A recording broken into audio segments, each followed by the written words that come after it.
Hello Degens. Lads, when I first saw Vivian's kit, I was like, hell yeah man, that is some free off-field damage baby. Anomaly support, we've got that corruption coming in finally.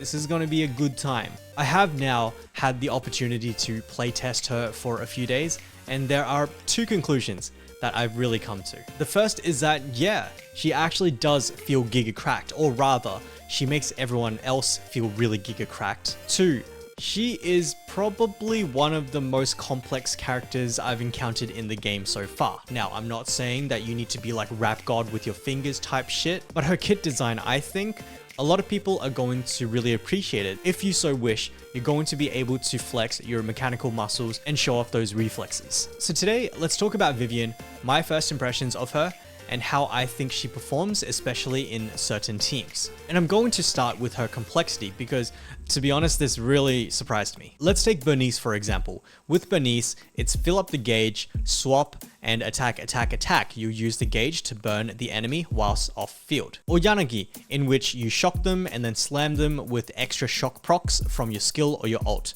Super straightforward. Now with Vivian, it's like build feathers, convert feathers into other feathers, swap, and then do anomaly, do EX skills, and Vivian will do off-field damage. And to be honest, that sounds pretty simple, and it can be.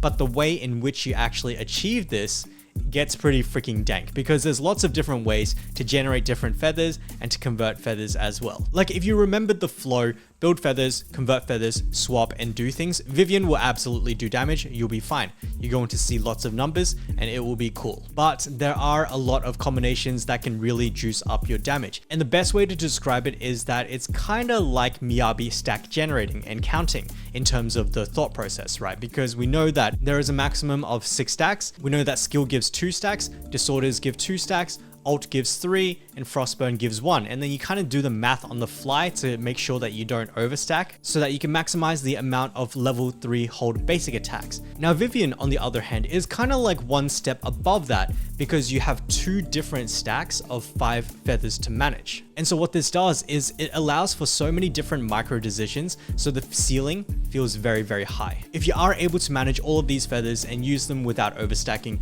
you are going to be rewarded very heavily, and it's just a really awesome feeling. Alright then, in that case, let's talk about her performance, and my opinion is that she is absolutely top tier.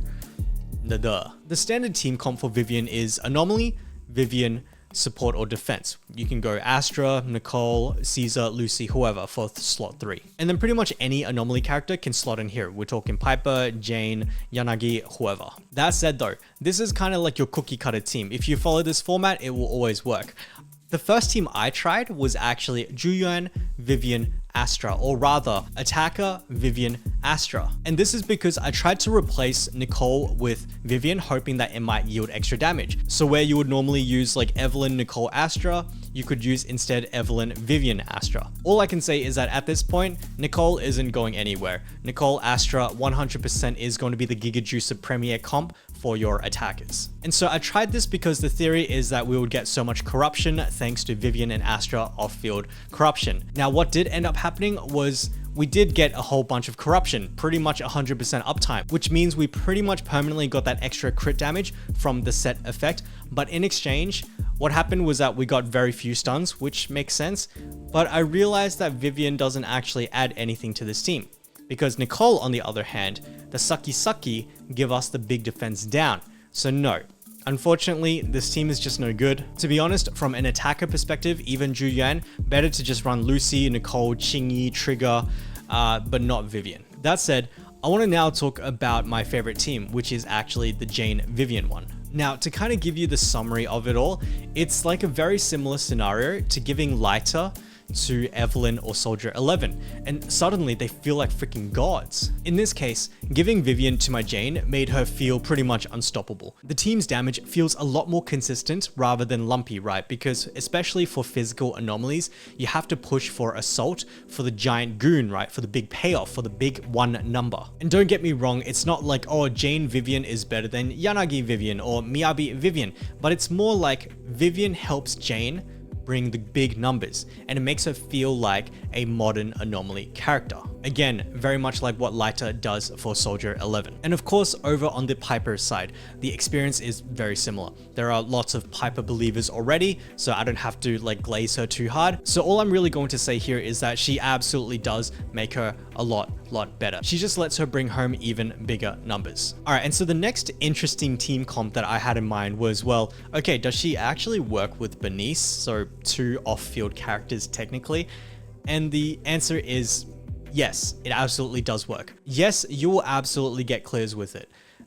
That said, and this was kind of fun, but it wasn't the most comfortable to play because both want to be off-field, which is pretty obvious, and they absolutely do off-field for each other. But what happened to me, and I suspect will happen to you, is that your brain is going to get scattered. Should I spend more time inside of Burnice or get inside of Vivian? I think more than anything, figuring out who should be on field when just gets you a little bit dizzy. So yeah, if you can overcome that, then yeah, absolutely. And then my DJs, we've got the Yanagi team. Now, this thing is utterly freaking cracked. Like, Yanagi was already good, but lots of people have quite recently relegated her to be a Miyabi support because of like the awesome disorders to generate Miyabi stacks. Now, my DJs, Miyabi doesn't need a dedicated support. You could throw her in with 3-star NPCs and she'd still clap the shit out of the entire stage and then some. But Yanagi with Vivian, holy shit, you will all remember that Yanagi is herself a superb main carry. And this team could absolutely compete for the spot of one of your best teams. And speaking of Miyabi and Vivian, I don't think I need to really cover that one. It is like utterly giga cracked. I think the philosophy stays the same. You should be taking all of your cracked stuff away from Miyabi because she in herself is already like giga cracked, and be forming these kinds of like second and third and fourth teams, your Yanagi Vivian or your Jane and Vivian. Yes, we are about to hit anniversary, but we're still going for that horizontal investment.